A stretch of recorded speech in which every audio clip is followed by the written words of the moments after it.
In the last video, you learned how to access the items in an array. Now it's time to learn how to add and remove items from an array while your program is running. First, let's look at how we can add an item at the end of our array.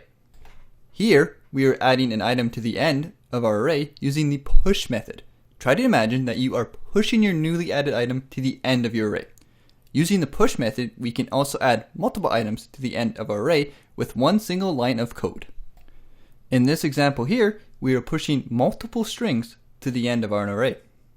Using the push method is definitely the best and easiest way to add items to the end of an array. Now that you know how to add items to the end of an array, let's learn how to add items to the beginning of an array. The method we use to do this is called the unshift method. Don't let the weird name confuse you. It works exactly the same as the push method, except that it puts a new item at the beginning of an array instead of at the end. Now let's use this knowledge to add and remove items from our to-do list, program we created earlier in this section. If we go back to our array for our to-do list, we can see we already have some items listed here. Let's add a few more items to our array. So I'm going to start off by using the push method to push a single item to the end of our array. In this case, I'm going to add a single string here. But remember, we can also add multiple items if we needed. So if we ever plan on adding more items to an array, we can just do it here as well. This reduces the amount of code that we have to write, which is always an important thing to remember.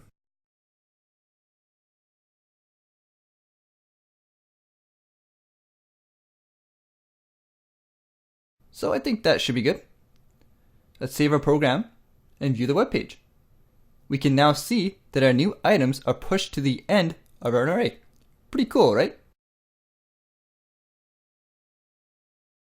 Lastly, let's add an item to the start of our array using the unshift method. This works exactly the same as the push method, except we use the unshift method instead. So let's change this push here, and let's type in unshift.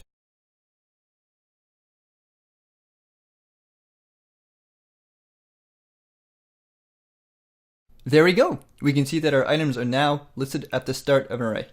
Pretty cool. So now that you know how to add items to an array, we can look at how to remove items from an array as well. I'll see you in the next video.